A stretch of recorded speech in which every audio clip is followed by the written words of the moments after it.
So we'll call the meeting to order. Mr. Cusick, would you perform roll call, please? Mrs. Best. Present. Mrs. Davis. Present. Mrs. Epling Skinner. Present. Ms. Harless. Present. Mrs. Hudson.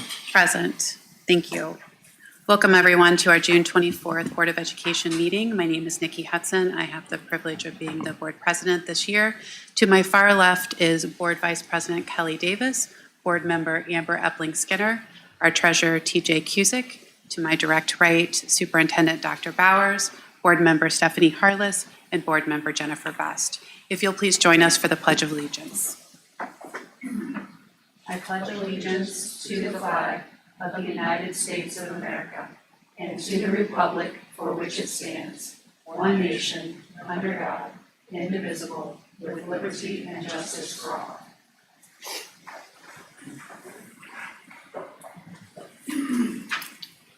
May I receive a motion to approve the agenda as published for tonight's meeting?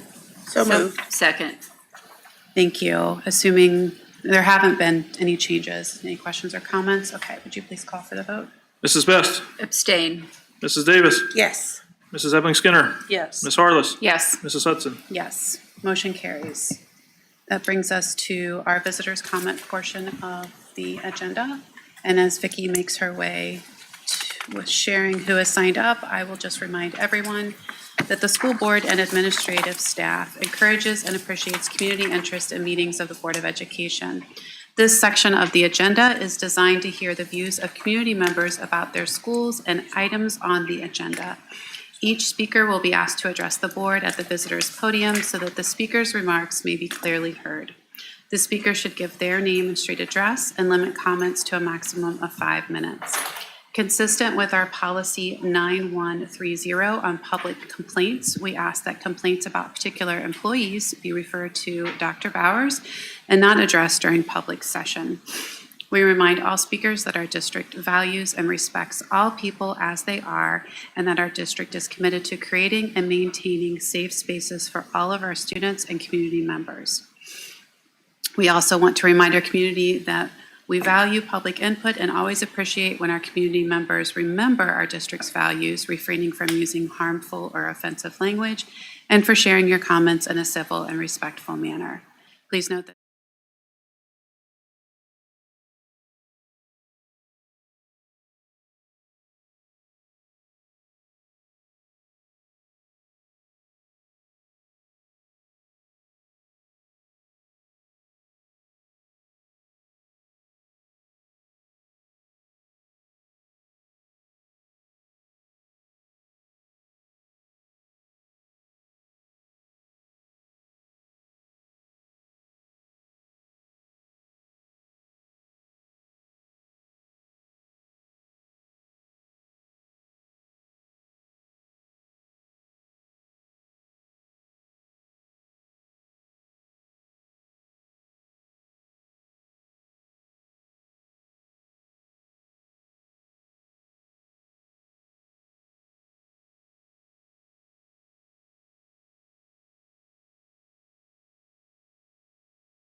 That brings us to the budget presentation portion of our meeting. Mr. Cusick. And your presentation is working. Yay. Technology. Thank you, everyone. Later on tonight, the board is asked to approve and adopt a budget for next fiscal year. Our fiscal year begins July 1 and ends June 30th.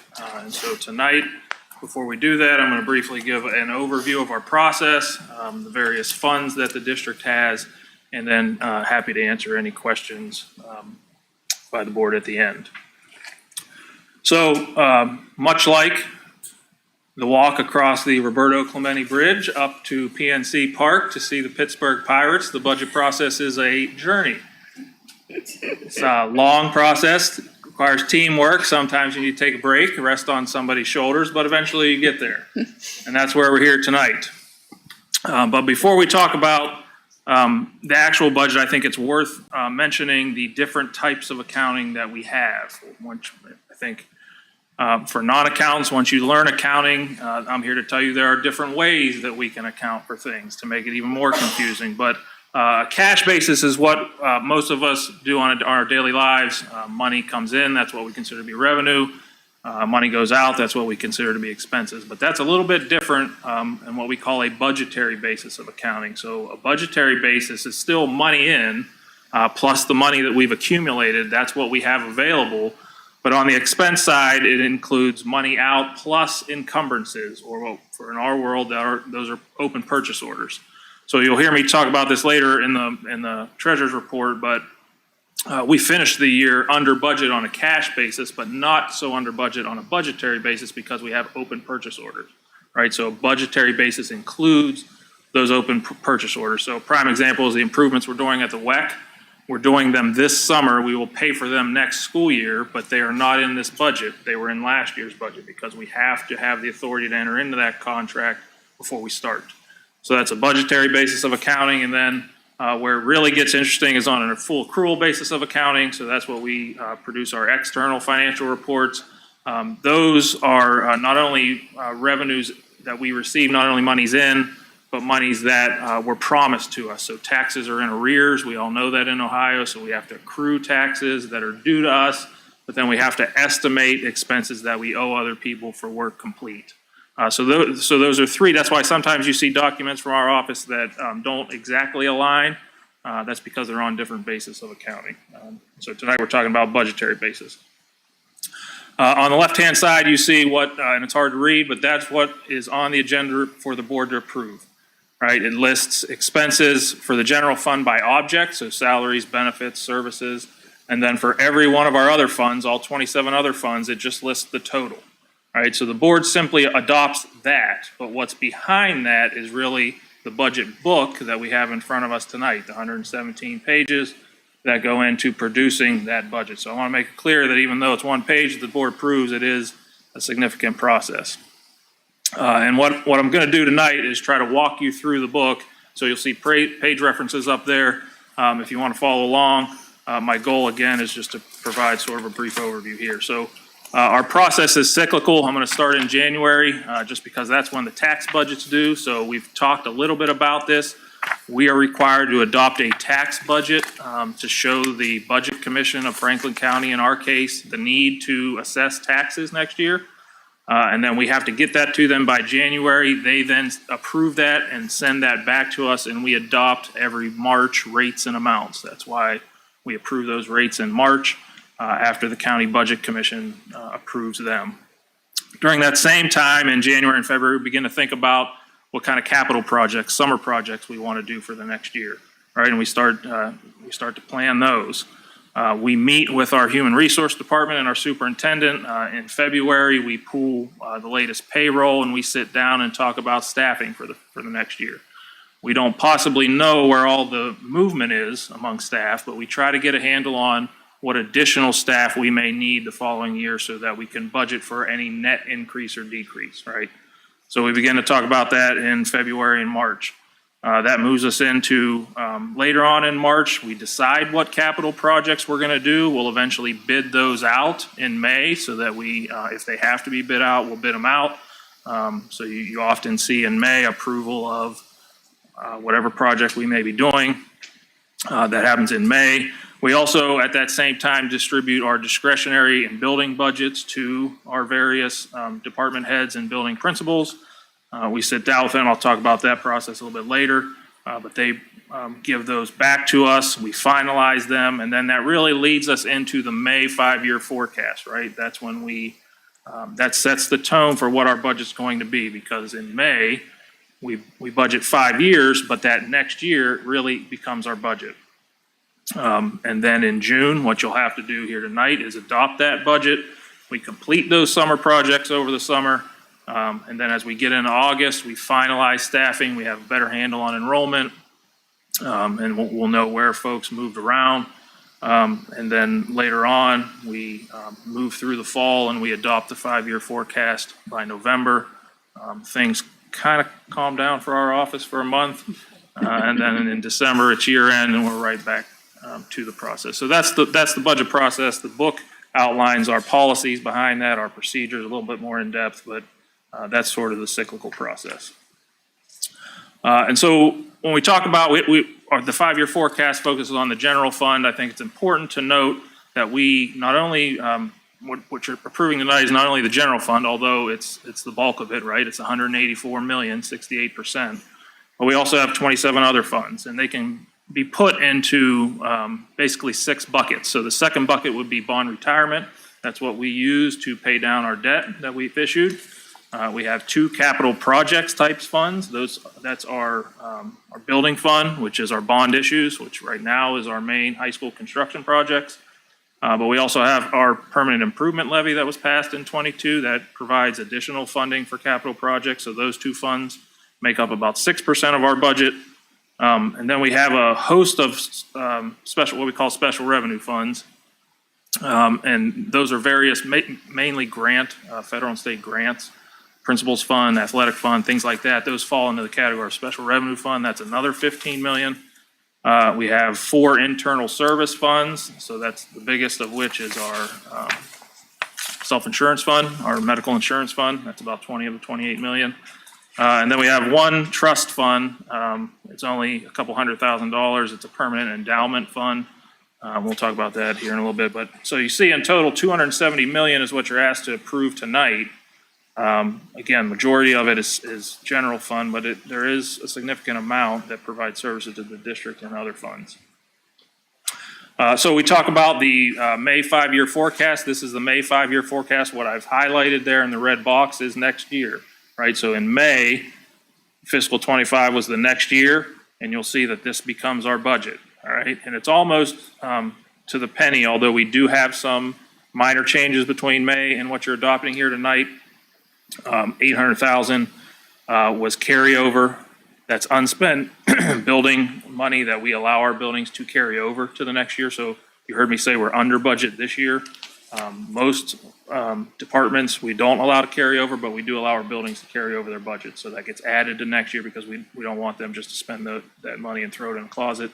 So we allow them to carry it over. So that's the reconciling item between the May forecast and what's here today. A little bit about our process for our buildings. This is hard to read as well. It's on page 36. But we try to instill equity in our budget process for our buildings.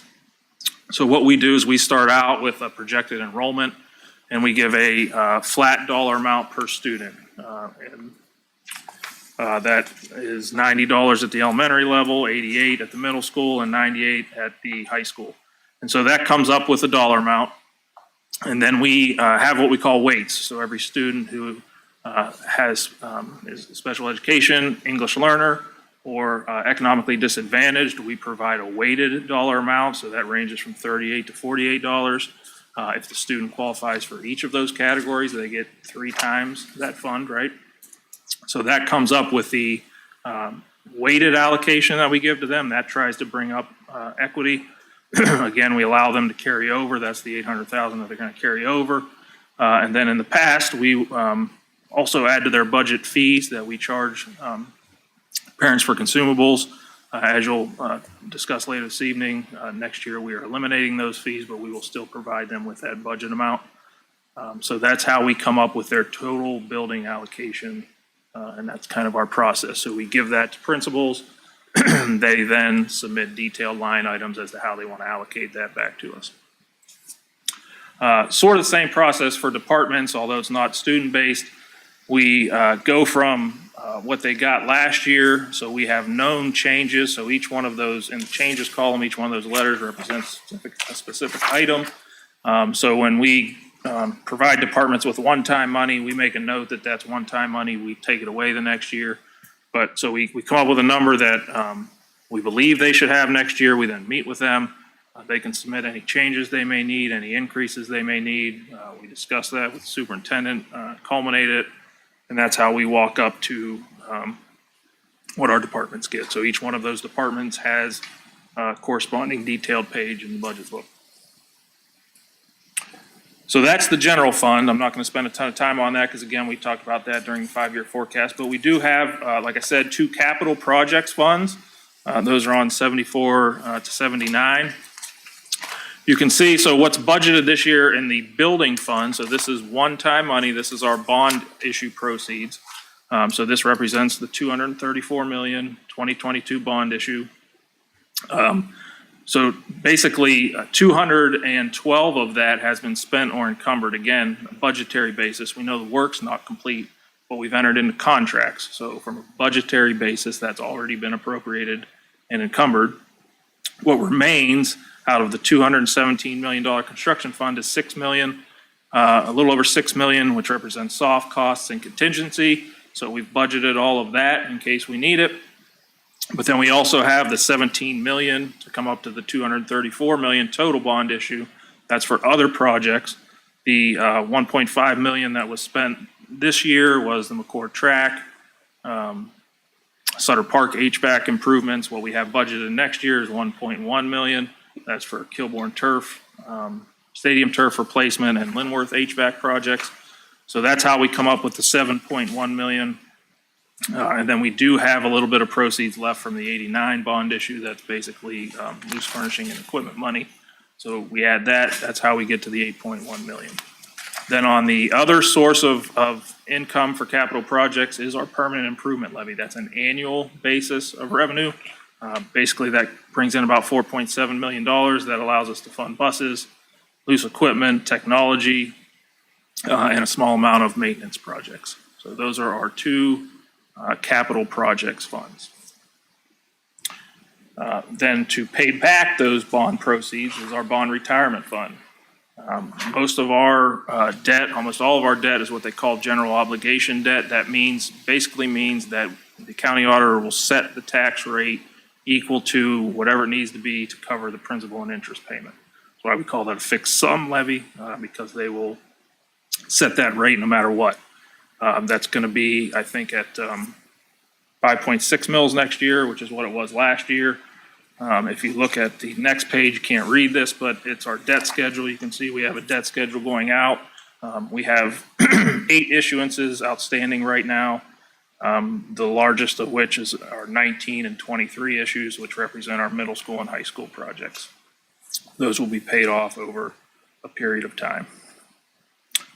And then we talk about our special revenue funds. So pages 80 to 103, this is revenue that is legally restricted by state statute or board action for a very specific purpose, right? So it's special revenue. Accountants are creative in their names.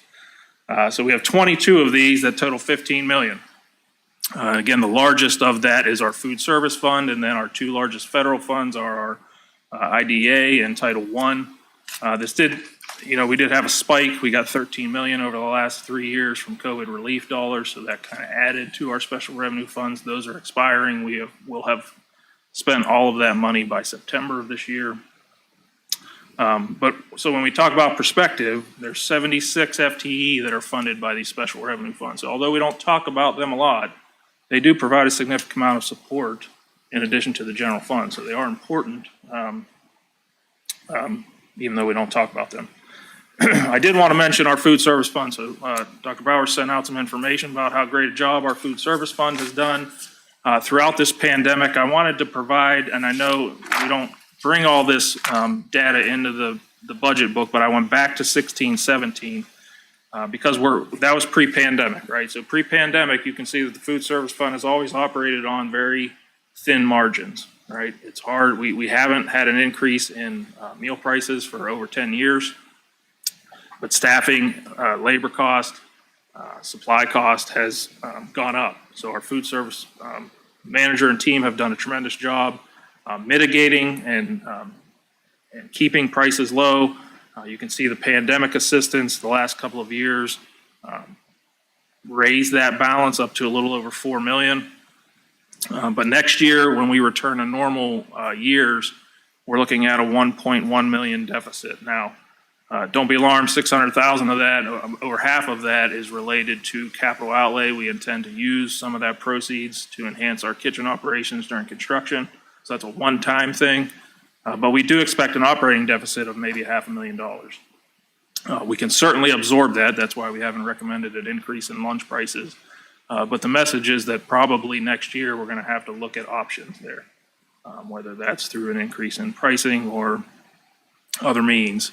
But we are going to return back to normal operations in our food service program post-pandemic. That's our largest special revenue fund.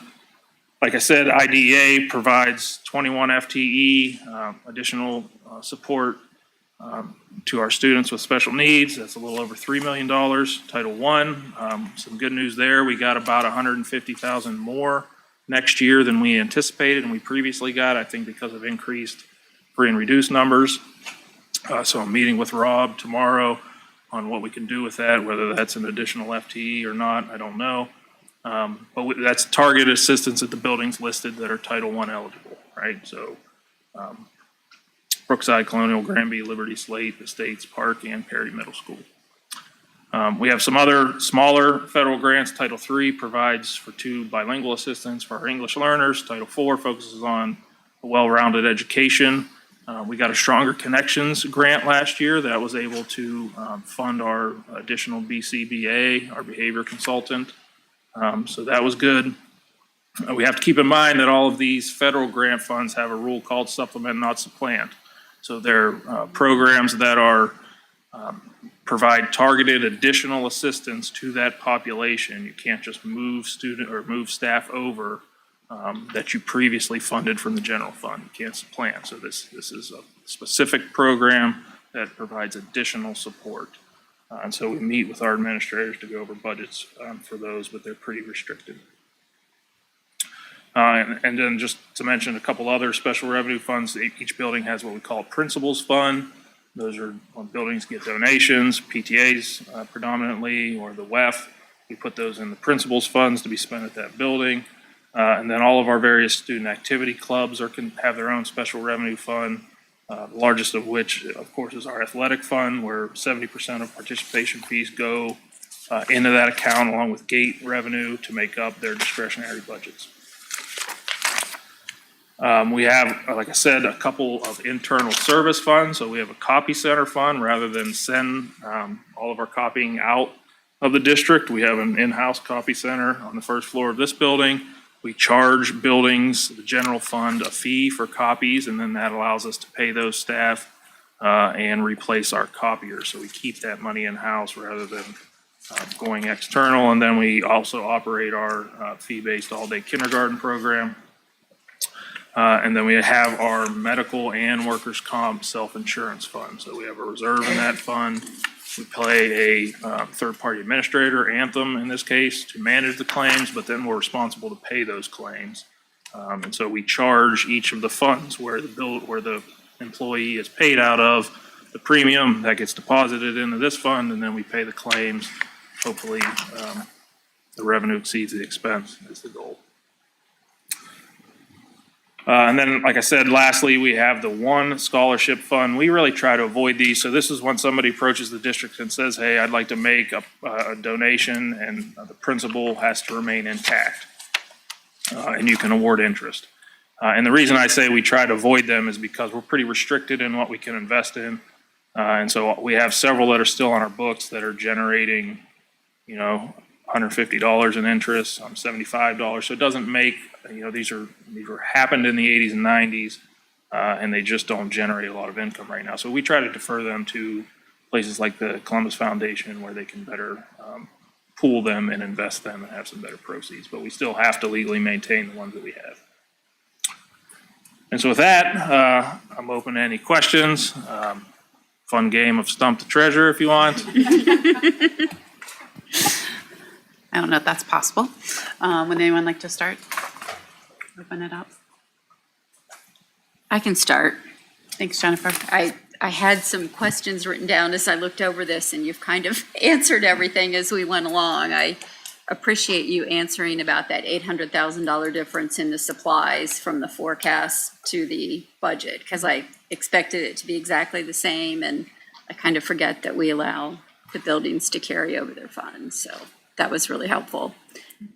So my question is, as I look at this timeline of how things work, if we want to kind of take a deep dive into any kind of efficiencies as we talk about prolonging the levy, that would like start in March as you start kind of looking at finances for the next year?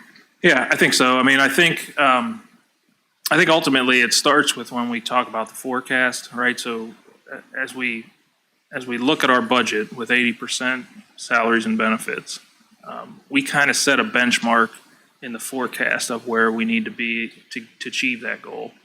And so I think that's really where it starts. That gives direction to the superintendent to say, hey, we want to live at this level, or we want to reduce that to this level. Because when we think about our budget, again, the bulk of it's salaries and benefits, right? So there's no way to move the needle substantially without talking about that. So I think that's ongoing, but yeah, I think, that's January, February when we meet and talk about next year. That's where we would need some direction to say, hey, I think we need to not have, like for instance, next year we have 9 FTE budgeted.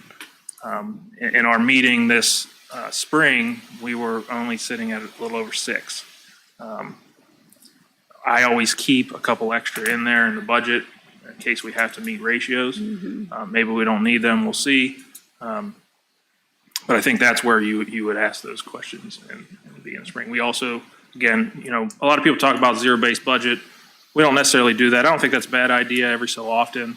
But we end up in the same place as we always are. You can see that our departments this year, we're well under budget. We give our folks some authority to have a budget. If they don't spend it, they're not going to. Again, we let our buildings carry over so they're not just wasteful. So you do gain a little bit of efficiency in zero-based budgeting, but you could go the other way as well. And we sort of have a hybrid approach to that, I would say. But yeah, I think if we need to move the needle, if the board wants to go in a different direction, January to February is when you would want to make that clear. Okay, thank you. That's it for me. Thanks, Jennifer. Want to go ahead? Yeah. Thanks, Stephanie. I don't think I have any questions, but I think it would be a good exercise as a board to go through that, just because then I'm not advocating for any major changes, but I would like to, I think, just make sure that we do our due diligence as we think about the levy and whenever we go for a levy, asking people to spend money. I think it's incumbent on us to make sure that not that you don't do all of that anyway, just that we understand so when we have those conversations, we can say that we've looked at it as well. Yeah, so I would definitely support that. Excellent. Would either one of you like to go, or I could go? It doesn't matter. Okay. I wanted to ask you if you could speak just a little bit about what the building funds are meant to be used for. And the only reason I'm asking you that is that issue sometimes comes up during PTAC, where there are times that teachers will ask the PTAs to fund something that otherwise should come from building funds. And so I think just having a little bit of public conversation of what those funds are meant to be used for is helpful. Sure. So when we're talking about building funds, we're meaning the building discretionary budgets, correct? Correct. And so that's the dollar amount per pupil. So we sat down years ago, most recently when Patrick Callahan was here, to come up with what we believe the curriculum that the district needed to provide cost, the consumable type of items, right? So that's how we came up with that $98. He had a list of things, and this is what they cost. And so the workbooks, the things that are required, we pay for, right? We're obligated to pay for. We leave it up to buildings then to set aside a piece of that. They use it on building activities. Some of them use it on interpreter services, although we provide them also assistance with departmental office. The biggest thing that I think PTAs use to fund are playgrounds, or they would set aside funds for playground improvements. As a district, we've taken that on in our permanent improvement levy, so they shouldn't have to worry about that anymore. And buildings do have dollars for capital items, so desks for a new classroom or that sort of thing. Where I think it gets a little muddy is we provide what we believe they need in the classroom to consume, but then there are lists that are generated that are asked for parents to provide or the PTA to provide. And I think that's up to each building. I can't really answer that question because every building's different, but anything that's required instructionally, the workbooks, the online subscription access, we provide with those dollars. No, I think that's still very helpful. I mean, that is one thing that I think is always repeated, which is that PTA should never fund anything curriculum oriented. That should always be going through the district. So I think that reminder is helpful as well. I just want to express gratitude for some of the forward thinking or just like pointing things out that we should be aware of. Specifically, you mentioned the 1.1 deficit coming up with regards to food services, and that needs to be on our horizon, things like that. Just being prepared that we'll be that you and your team will be diving into that more, and that we'll need to be part of that conversation and figuring out what that looks like going forward is very helpful. And then I had just a question about grants, and this is not necessarily, like, you can answer this, Dr. Bowers, feel free to chime in. When you guys apply for grants or you identify grants, is that something that's done more departmental and that you're aware of it because maybe it's focused on Kim's special education and so you're aware of it in that situation? Or maybe it's focused HR based, Jeff, and you're aware of it, or is there someone who's watching out for grants for the entire district? Or just how do grant opportunities, not all grant opportunities are going to land on someone's desk. So how do we as a district proactively look for grant funding opportunities? Yeah, I think, so I would say historically, the district has, I've been here 18 years, so our demographics have changed as such. We used to not be eligible for a lot of competitive grants. Most of our grants are categorical block grants, what they call, so those are per pupil amount that we're entitled to. We have to put in an application, but it's just a student-based thing that you're guaranteed. As far as grant opportunities that come up, I think ODE does a pretty good job. Grants.gov is a resource that houses all of that for the federal government. But we hear about them, so over the last couple of years, we got the AEP grant for the electric bus. We got several rounds of school safety grants from the Attorney General's office. We get some miscellaneous library grants that our librarians have applied for. Some local grants like the Martha Holdings Jennings Foundation has given us grants. So I think it's a combination of our teachers hearing things, but then us recognizing things and applying. We did employ at one point in the time I've been here a grant writer. I don't know that generated any additional dollars. So that sort of lands on really our two assistant superintendents operationally and academically to kind of monitor that, but that's kind of a team effort. Okay. We do that.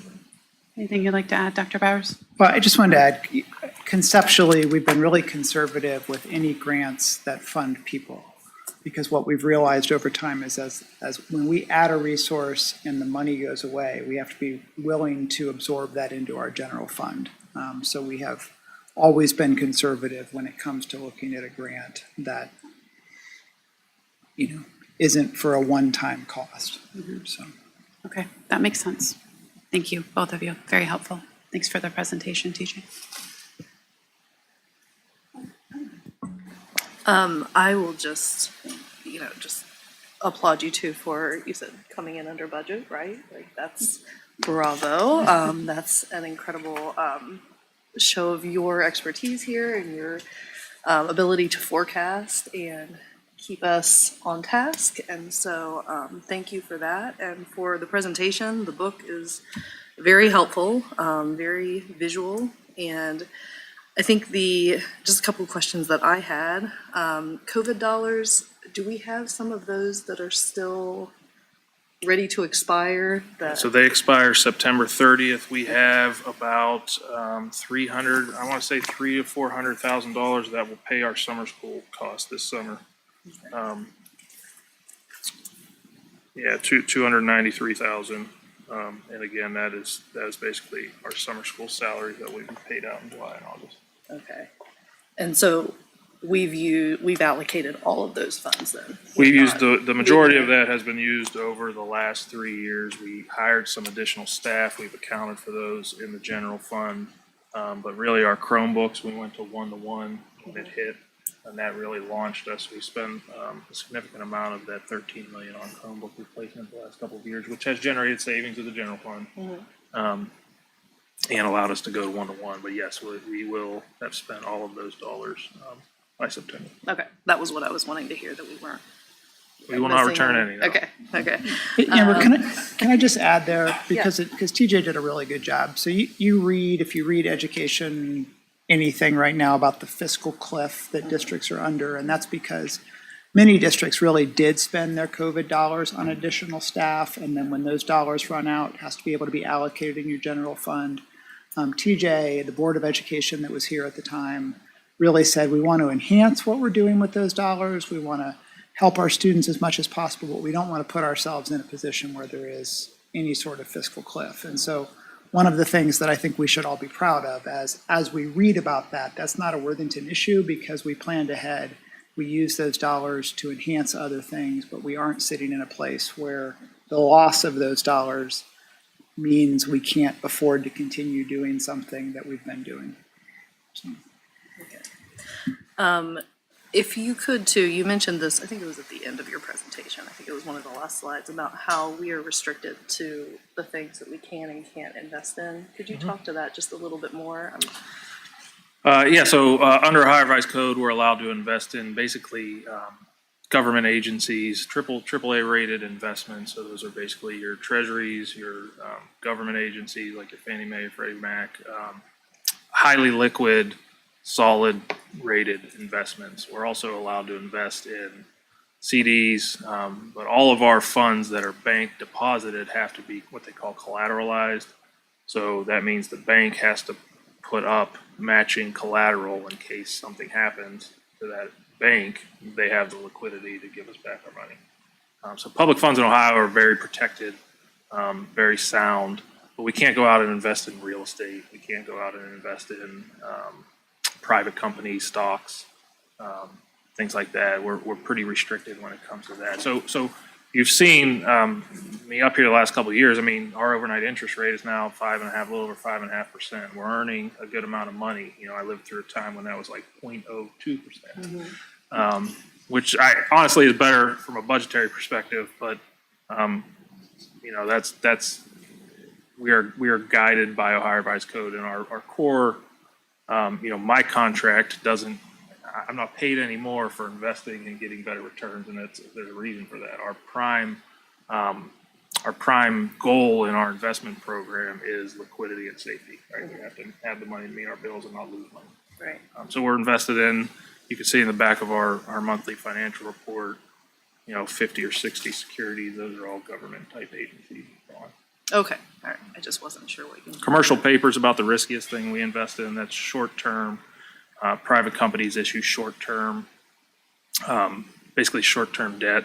So we're allowed to invest up to 270 days in what they call commercial paper. And again, it has to be highly rated AAA. That's not going to go under. Because the surplus that we do have is generating funds for us, right? It is Because considerably. yeah. You know, I think we made close to $9 million this year. Don't quote me on that. In the general fund, and then we made about $8 million on our bond proceeds so far this year, and I believe we'll make another $8 million. Our bond proceeds will begin to get drawn down considerably quickly this next year, but I think over the 3-year period, we could potentially earn close to $20 million on those bond proceeds. So Well, thank you for that. That's all. safety is our main concern. Right. Those are all the questions I had. Thank you. Well, TJ, I'm beyond grateful. This was phenomenal. It paints a clear picture of a process. So kind of what Jennifer was pointing out too, like, and my question to you earlier was, when do we ask questions? When do we offer suggestions? When do we ask for clarification? Things like that. So this circle here and just the whole process that you set up was really great. Nikki asked about the grant question that I had, so I won't do that. Tried to mark my pages here. Appreciate learning about each of the buckets and just breaking it down. It's just easier than picking up this 117-page document and trying to understand it. So I appreciate how you put together this presentation. When we talk about the building budgets, and you're talking about the 3 criteria that calculates into the weighting, is that the only thing that's calculated into that? Like, it doesn't calculate historic PTA costs to that building or anything like that? Okay.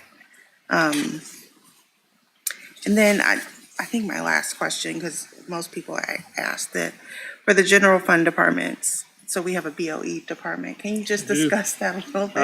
Yeah, so that's memberships. So we're voting tonight for a membership in the Ohio Equity and Adequacy Fund. At the beginning every January, we vote to be a member of OSBA and various things. So the bulk of that is memberships. Okay. The state charges us, I think it's a little less than $2 a kid that goes toward our ESC. So in our case, the Central Ohio ESC, for some reason, the accounting code structure requires that to be charged against the Board of Ed code. Okay. And then there's a small dollar amount where we pay you guys your meeting rate and any expenses. The $20,000 that we appropriate for PD is in there. Gotcha. Even though we don't spend close to that, you'll see in the past, but that's where we budgeted the $20,000 for professional development. Okay. I was just curious about Yep. that.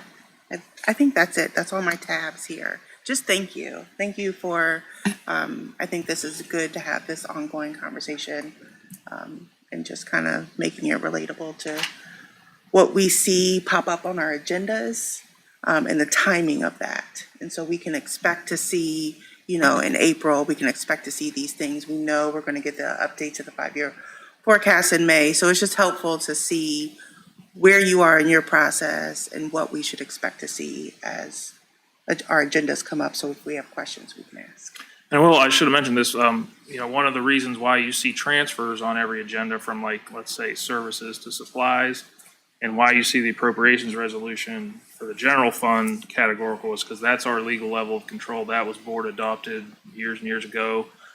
So you can either, the board can get involved at the fund level, which is what they do for all of the rest of the funds. They say, here's the amount of money, that's what we appropriate. For the general fund, it provides a little bit more transparency and accountability when you do it by object, by essentially category, salaries, benefits, services.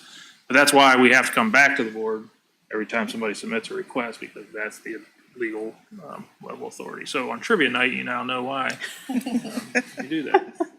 I also will mention this book is, the spine of this book is open-ended. So when you take this to the beach, sand will fall right out. It won't damage your spine. That's why we do it that way. All kinds of benefits. And we'll have a By the pool. quiz next meeting, correct? Or trivia, one or the other. There you go. Thank you, TJ. Excellent.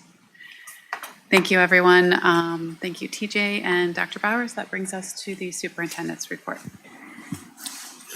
Yes, thank you.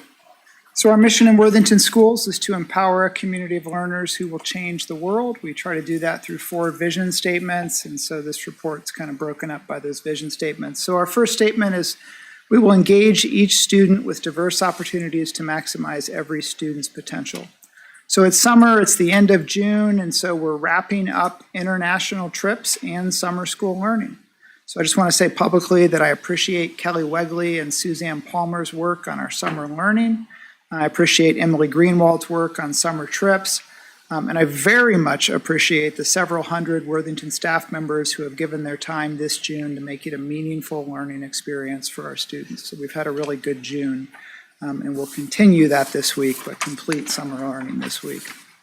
Our second vision statements will provide a safe environment where every student can grow intellectually, emotionally, socially, and physically. So TJ just mentioned food service. Part of providing a safe environment for our students is helping them get the nutritious food they need. So we're very proud of our food service team led by Brian Hunt. This year we served over 100,000 more meals than we did the year before, and our meal prices have been the same since the 2011-2012 school year. So I'd repeat that, compare that to any restaurant that you might choose to go to. We haven't had an increase in those prices since 2011.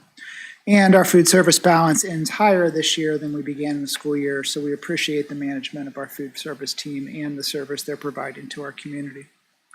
Our third vision statements, we will provide consistent communication and promote dialogue with our community. On tonight's board agenda, here in a little bit, you'll be asked to approve Jeff Maddox as our assistant superintendent.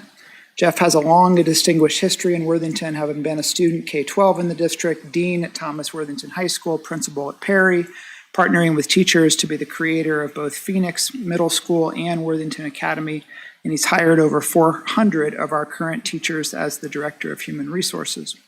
Important to the community, Jeff, in his new role, will assume responsibility for school safety. Jeff had this responsibility in Worthington from 2011 to 2015 when he served as the Director of Innovation and School Support. Additionally, Jeff and Angie Adrian have served for the past 8 years as the leads on our crisis response team. Thus, he has both history and experience with school safety, and I believe the community should be assured that he can hit the ground running in this very important area for our school district. Fourth, we will be responsible and transparent with our community's resources. Again, as we close the fiscal books on this year tonight, it's important to point out that we end several $1 million under our projected budget. We continue as a school district to work very hard to be conservative in our financial management and to work to stretch the dollars the community has entrusted us as schools. President Hudson, that's my report. Thank you, Dr. Bowers. Any questions or comments? Excellent. Is it going to be longer than a sentence? Oh, it is. I can see. is. I fully expected you're going to be like, I just gave you all a presentation. Just kidding. Please did. go ahead, TJ. It's a rarity. I just want to mention that our monthly report, although it's not available, as Dr. Bowers just mentioned, we've closed our books. I am happy to report that we completed the year 5.1 million under budget on a cash basis. Again, going back to that, 2.6 million of that is timing. Well, 1.5 million represents WEC repairs that will be paid next summer, and then the 800,000 related to building carryover. That leaves us basically 2.5 million under budget, which is about 2%. $1 million of that was payroll, which is 1%. That's $1 million is a little higher than I would have liked to see. Not that I don't appreciate being under. I like to be a little tighter than that. As I dug into that this week, what I believe it's related to is we've seen a lot of turnover in our classified staff over the years that historically that never has happened. Post-pandemic, private wages have grown up. And although we work to fill those, there is a period where that position's unfilled. And that's happening more often than we historically have seen that. So when I look at our projections, I assume every position is going to be filled for the entire year, which I have to. But in my analysis, I think that's where we're under and why we're under a little bit. And then I just wanted to run through a couple things on tonight's agenda later because it's full of financial information. What you're asked to approve are the final appropriations measure, which I just mentioned, next year's appropriations measure, which we just talked about. But then there's also transfers and advances. Transfers cover one-time unpaid balances as required by the federal lunch program. And then advances are short-term loans that we will get repaid back when we receive those grants in July. So those are more just like short-term loans.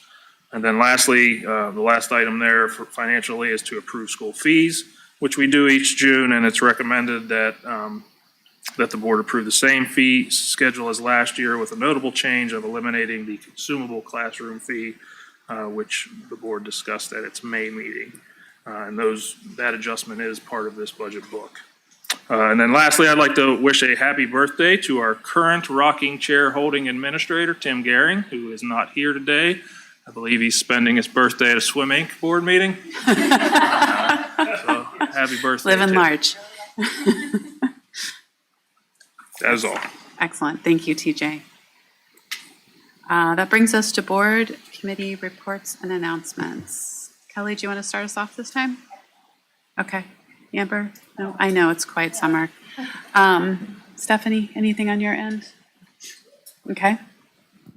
I will keep it brief. I started to talk about this a little bit last time, but you guys were gone, so I figured I'd just save it till we're all one big happy family again. I have been learning in a crash course about housing, and I know that's surprising to everybody because no one's talking about housing right now. But I did want to point out that Worthington City Council published their housing study. So if you guys haven't looked at it, it's worth just going in and taking a look at it. It's many, many pages, but there's also slides from the board or from the City Council meeting. I think one of the most notable things is that they estimated that in Worthington itself, and I'll talk about the whole district as well, that we would need ideally approximately 2,000 more houses in the coming years.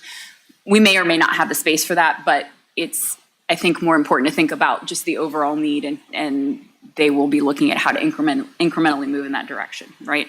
So it applies to us, not because, as we all know, we are not necessarily concerned about an influx of students, but things like multifamily units and things like that actually help us from a revenue standpoint as a district. So Rebecca's here. I keep looking back there because she was recently named the Worthington Schools Liaison. So, working closely with her and City Council and just kind of understanding the direction they're going is going to be really important for us in the coming years, both just to understand kind of what's happening and where potentially there are levers that we can pull as a district as we talk about, pushing the levy out as much as we can and projecting into the future and things like that, which brings in the rest of the district in Columbus. Obviously, Columbus has done many housing studies, and they're currently working through a project called Zone In, where they are looking at corridors, mostly around bus lines, where they are updating their zoning code. It hasn't been touched in years. It's zoning that doesn't make sense.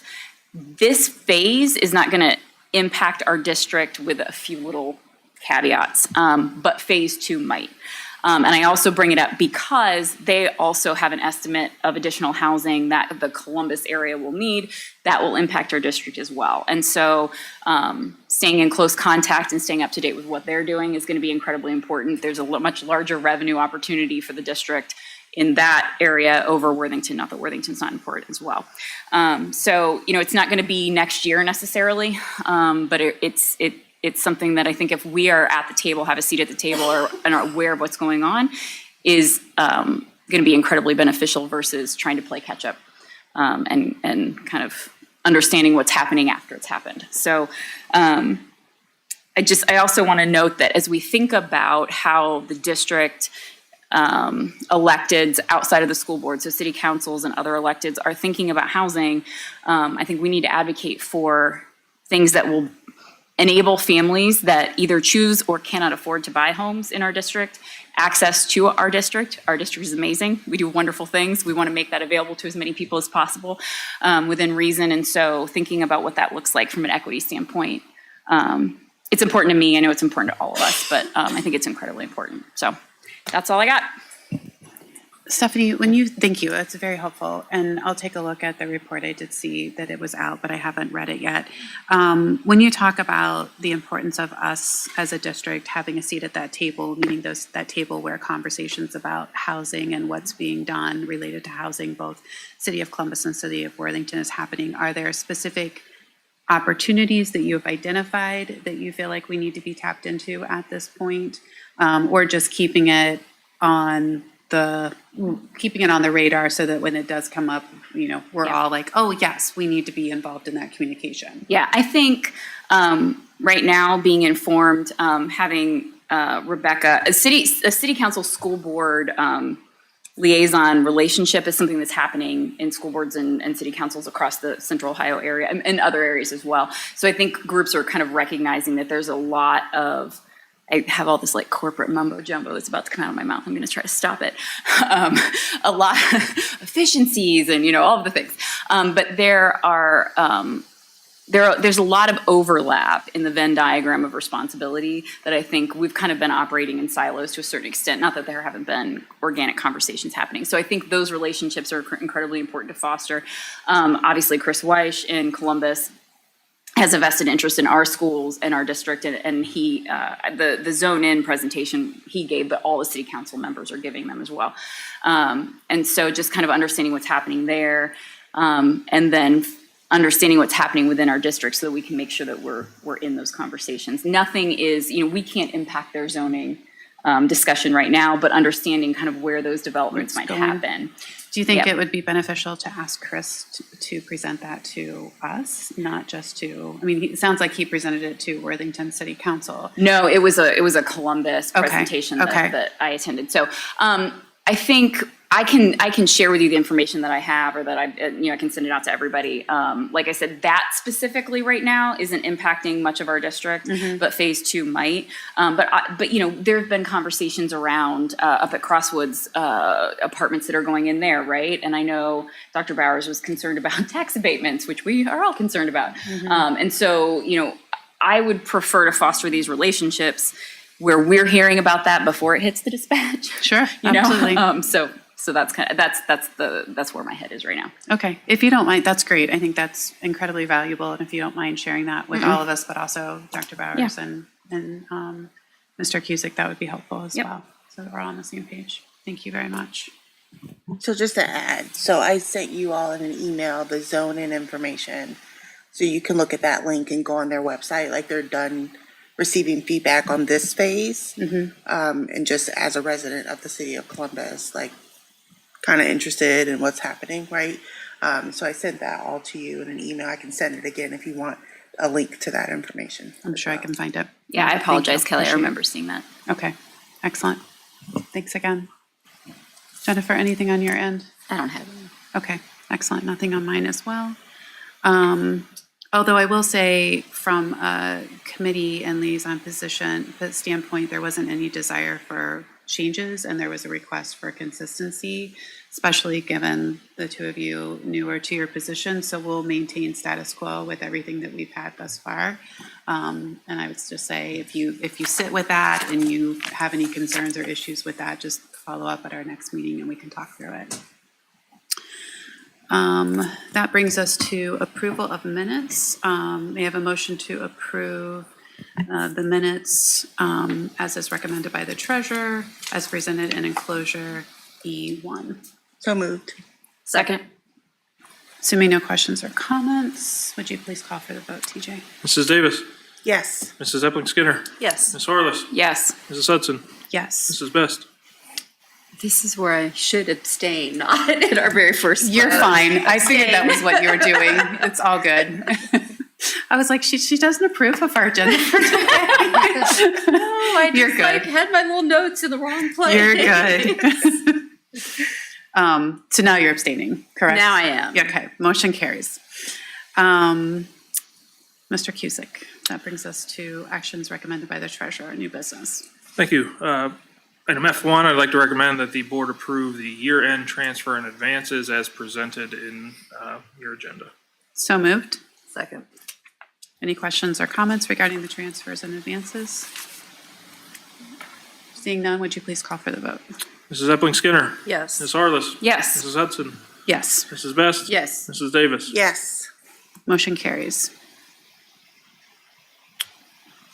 Thank you. I'd like to recommend that the board approve the final fiscal year 2024 appropriations resolution as indicated in enclosure F2, please. So moved. Second. Any questions or comments? Would you please call for the vote? Ms. Harless, Yes. Mrs. Hudson, Yes, Mrs. Best, Yes. Mrs. Davis, Yes. Mrs. Epling Skinner. Yes. motion carries. I'd like to recommend that the board approve the initial fiscal year 2025 appropriations resolution discussed earlier and as presented in enclosure F3, please. So moved. Second. Any questions or comments? Would you please call for the vote? Mrs. Hudson. Yes. Mrs. Best. Yes. Mrs. Davis. Yes. Mrs. Epling Skinner. Yes. Ms. Harless. Yes. Motion carries. Item F4, I'd like to recommend that the board approve the fiscal year 2025 fee schedule as indicated in enclosure F4. Again, this list does not include consumable classroom fees, which are being eliminated in FY25. So moved. Second. Can I third this? Just kidding. Would you please call for the vote? Mrs. Best. Yes. Mrs. Davis. Yes. Mrs. Epling Skinner. Yes. Ms. Harless. Yes. Mrs. Hudson. Yes. Motion carries. Thank you. That brings us to our consent agenda. Dr. Bowers. Yes, thank you. I'd like to recommend that the Board of Education approve the consent agenda. That's items G2 through G12 on the agenda. Items G2 through G12, please. So moved. Second. Questions or comments? Would you please call for the vote? Mrs. Davis. Yes. Mrs. Epling Skinner. Yes. Ms. Harless. Yes. Mrs. Hudson. Yes. Mrs. Best. Yes. Motion carries. Thank you. I'd like to recommend that the Board of Education approve item H1. Item H1 is the donations that are listed on your agenda. H1, please. So moved. Second? Questions or comments regarding the donations? Seeing none, would you please call for the vote? Mrs. Epling Skinner. Yes. Ms. Harless. Yes. Mrs. Hudson. Yes. Mrs. Best. Yes. Mrs. Davis. Yes. Motion carries. Thank you. I'd like to recommend that the Board of Education approve item H2. This is the easement agreement with Columbia Gas to lay pipelines at the property located at 1499 Hard Road. That is Worthington Kilbourne High School. So this is an easement for Columbia Gas at our Worthington Kilbourne High School project. So H2. moved. Thank you. Second. Questions or comments? Seeing none, please call for the vote. Ms. Harless. Yes. Mrs. Hudson. Yes. Mrs. Best. Yes. Mrs. Davis. Yes. Mrs. Epling Skinner. Yes. Motion carries. I'd like to move that we approve membership in the Ohio Coalition for Equity and Adequacy of School Funding. So moved. Second. Any questions or comments? Would you please call for the vote? Mrs. Hudson. Yes. Mrs. Best. Yes. Mrs. Davis. Yes. Mrs. Epling Skinner. Yes. Ms. Harless. Yes. Motion carries. That brings us to requests, questions, concerns of the board. Anything tonight? Okay, we're taking a look at our calendar then.